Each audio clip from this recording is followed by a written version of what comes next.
بہت سے دانشور کہہ رہے ہیں کہ امریکہ پر ایک پاگل سوار ہو گیا ہے.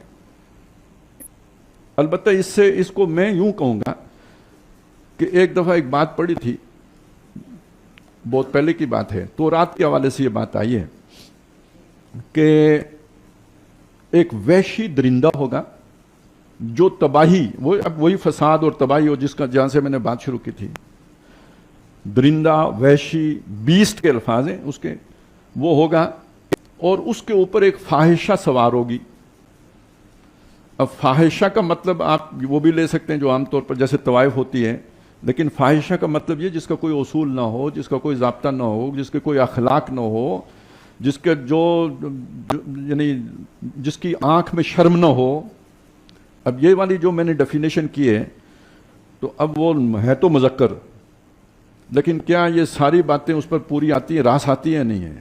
تو امریکہ اپنی ٹیکنالوجی کی بنیاد پر ایک وحشی درندے کی صورت اختیار کر چکا ہے، اور اس کے اوپر سوار یعنی لگامیں جس کے ہاتھ میں ہیں وہ ایک وحشی شخص ہے، وہ ایک جو فوش شخص ہے، فوش گو بھی ہے، فوش کردار بھی ہے، اور اپنے ہر عمل کے اعتبار سے اسے کوئی غیرت، کوئی جو ایک عام انسانی اخلاق بھی ہوتا ہے نا، کوئی شے اس میں بادشاہوں والی، حکمرانوں والی کوئی ایٹیکیٹ اس میں پایا ہی نہیں جاتا.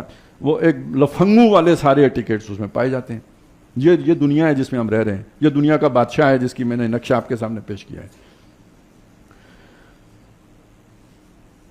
اس کا مطلب، اور وہ کیا کہہ رہا ہے؟ وہ یہ کہہ رہا ہے کہ ہم مشرق وسطیٰ کا نقشہ تبدیل کریں گے. وہ کیا کہہ رہا ہے؟ وہ یہ کہہ رہا ہے کہ غزہ والوں کو ہم کسی دوسری جگہ افریقہ میں، مصر میں، ادھر ادھر کہیں آباد کریں گے. یہ بڑا خوبصورت ساحل ہے، اس کو ہم لاس ویگاس بنائیں گے، جہاں ہم سیر کرنے کے لیے آئیں گے، جہاں دنیا آئے گی، اسے دیکھے گی، خوشحالی ہوگی، یہاں پہ موج میلہ کریں گے. یعنی یہ مذاق اڑانے کی بات ہے، 22 لاکھ انسانوں کا مذاق اڑانے کی بات ہے. کوئی اس طرح کے تعدی پر تل جاتا ہے، جب کوئی اس طرح کے ظلم کی ٹھان لیتا ہے تو ان ربک لبالمرصاد، تیرا رب گھات لگا کے بیٹھا ہے، وہ پھر اسے فری نہیں چھوڑتا. فاراد ان یستفزهم من الارض فاغرقناه ومن معه جميعا.